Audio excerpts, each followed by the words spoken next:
ना भाव और भावना बहुत मैटर करता है। आप भगवान की पूजा करते हो या किसी भी इंसान को कोई गिफ्ट देते हो, वहाँ पे भी भाव और भावना का ही आता है बात। कैसे देखो, आप भगवान से अगर दिल से जुटे रहोगे ना, मन से जुटे रहोगे, तो अगर आप फल फूल धूप मेवा अगरबत्ती ना भी चढ़ाओ, लेकिन अगर मन से आपको भगवान पे फेथ है, विश्वास है, ऊपर वाला है मेरा कल्याण करेगा, तो वास्तव में ही ऊपर वाला आपका कल्याण करता है। मतलब आप दुख मुसीबत परिस्थिति की मार झेल रहे हो, तो ऊपर वाला किसी न किसी रूप में आपके सामने आके खड़ा हो जाता है, या किसी इंसान को ही एक माध्यम के रूप में आपके पास भेज देता है, जो आपका कल्याण करके जाता है। आप सम्मान ही देते हो किसी को, वो देखने में बहुत छोटी चीज़, तुच्छ चीज़ लगती है, लेकिन जब उस इंसान के पास पहुंचती है जिसको आप दिए हो और भावना के साथ देते हो, तो उसको लगता है कि अरे ये कितना बहुमूल्य चीज़ है मेरे लिए, कितना वैल्यूबल चीज़ है मेरे लिए। हालांकि उसकी प्राइस कुछ नहीं है, उसके ऊपर कोई भी टैग नहीं लगा हुआ है, लेकिन स्टिल वो सामान जो होता है उस इंसान को जिसको मिलता है उसके लिए बहुत ही मूल्यवान हो जाता है।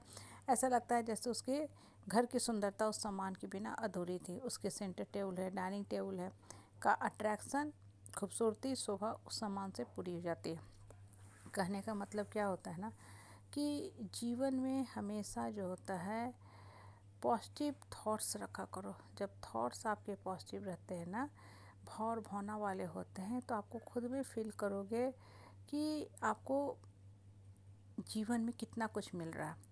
क्योंकि आप देते भी हो भाव और भावना से, तो सामने वाला भी आपको उसी भाव और भावना के साथ आपको सब कुछ रिटर्न करा, मतलब वो भी भावना से ही आपसे जुटा हुआ है। इसलिए लाइफ में ना हमेशा सकारात्मक सोच रखो। जब मन सुंदर होता है ना, तब आप खुद में फील करोगे कि जीवन में कितना कुछ हो रहा है। बहुत लोग होते हैं ना, देखो कि महंगा सामान भी दे देंगे तो किस भावना से देते हैं, टक टक, मतलब ऐसा रहेगा वो आपके सर के ऊपर एक ईंटा मार के चले गए। आपको लगता है कि इससे अच्छा ये नहीं देते। बहुत बार होता है ना, शादी फंक्शन में हम जाते हैं, कुछ लोग की जो देने की जो हैबिट होती है, या दूसरे को एकदम नीचा दिखा के तिरस्कृत भावना से देते हैं, मतलब वो अपमान करके देते हैं। लेकिन जब इंसान के मन के अंदर प्यार होती है, भावना होती है ना, तो वो चीज़ जो है कम पैसे की भी होती है ना, लेकिन सामने वाला भी उसको बहुत दिल से स्वीकारता है, दिल से रखता है, क्योंकि दिया गया भी है दिल से। ऐसा लगेगा कि सामान के आते ही घर की सुंदरता बढ़ गई। भले ही वो छोटा सा फ्लावर पॉट हो, जिसके अंदर नॉर्मल जो है फ्लावर जो मार्केट में बिकते हैं कपड़े के, वही फ्लावर आपने खरीद के लगा के दे दिया, कुछ मार्बल्स कुछ पेबल्स डाल के, लेकिन फिर भी वो बहुत सुंदर लग रहा है, अट्रैक्टिव लग रहा है। सेंटर टेबल और ड्राइंग रूम की खूबसूरती बढ़ गई। लाइफ में चीज़ें बहुत मैटर करता है, भावना भावना। इसलिए जब भी भगवान से भी जुटो या किसी इंसान से जुटो, भावना होना बहुत ज़रूरी है। बिना भावना के सरवाइव करना बहुत ही मुश्किल हो जाता है। इसलिए जीवन में बोला जाता है ना, कुछ भी करो मन से करो, प्यार भी करो मन से करो। हस्बैंड वाइफ का भी रिश्ता इसी तरह होता है। परिवार में भाई बहन हो, माता पिता हो, हर रिश्ते का आधार भी भाव और भावना ही होता है। लेकिन दुर्भाग्य से होता क्या ना, कि हम लोग जिस डिजिटल युग में रह रहे हैं, हम लोग का मन और आत्मा डेड हो गया है। हम बस शो ऑफ के लिए सारा काम करते हैं। आज के टाइम में पति पत्नी का भी रिश्ता क्या है डिजिटल पति पत्नी।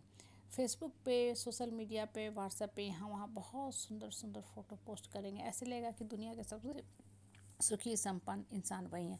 लेकिन internally the soul is always crying out of pain, too much of a dissatisfaction in the relationship. कभी वो साथ रहना ही नहीं चाहते। साल में सिर्फ 1 या 2 बार पर्व त्यौहार में वो साथ हो पाते हैं। क्यों? क्योंकि उनके आपसी मनमुटाव इतने ज़्यादा हैं कि वो कहते हैं हम डिस्टेंस और स्पेस मेंटेन कर रहे हैं। मतलब चूँकि साथ रह नहीं सकते हैं, तो डाल दिया डिस्टेंस और उसके साथ डाल दिया स्पेस। मतलब इनडायरेक्ट में वो ये कहना चाह रहे हैं कि हम लोग अलग अलग ही खुश हैं। मतलब तुम अपना जीवन जियो, हम अपना जीवन जियो। इसलिए बोलते हैं ना कि भावना बहुत ज़रूरी है। जब भावना से कोई काम करोगे ना, तभी पति पत्नी भी साथ आजीवन साथ रहने की कस्में खा करके उसको निभाते भी हैं। नहीं तो होता क्या, बस नाम मात्र का एक जीवन चलता रहता है। दुनिया देख रहा है कि आप भाई पति पत्नी हैं, कितने अच्छे पति पत्नी हैं, साथ में आते हैं जाते हैं, फ़ोटो पोस्ट करते हैं, लोग आपको क्लिक क्लिक क्लिक देते जाते हैं, और उनके क्लिप को देख करके आप खुश होते जाते हो कि वास्तव में बहुत अच्छा पति पत्नी है, कपुल है। हमें दूसरे के क्लिक के भरोसे नहीं जिंदा रहना चाहिए। ये देखना चाहिए कि वास्तव में मेरा जीवन खुशहाली से भरा है कि नहीं। सिर्फ हम लोगों के भरोसे ही जिंदा है क्या? क्योंकि लोगों की तो धारणा देखो बदलते रहती है, और आप कितने खुश हैं अपने जीवन से, ये आपको अपने मन से पूछना चाहिए, लोगों से नहीं। लोगों से पूछने का क्या फ़ायदा? लोगों के सर्टिफिकेट पे जो जीना छोड़ो, अपने मन से पूछो कि हाँ हम वास्तव में एक दूसरे के साथ खुश हैं, हम एक दूसरे के साथ ही जीना चाहते हैं।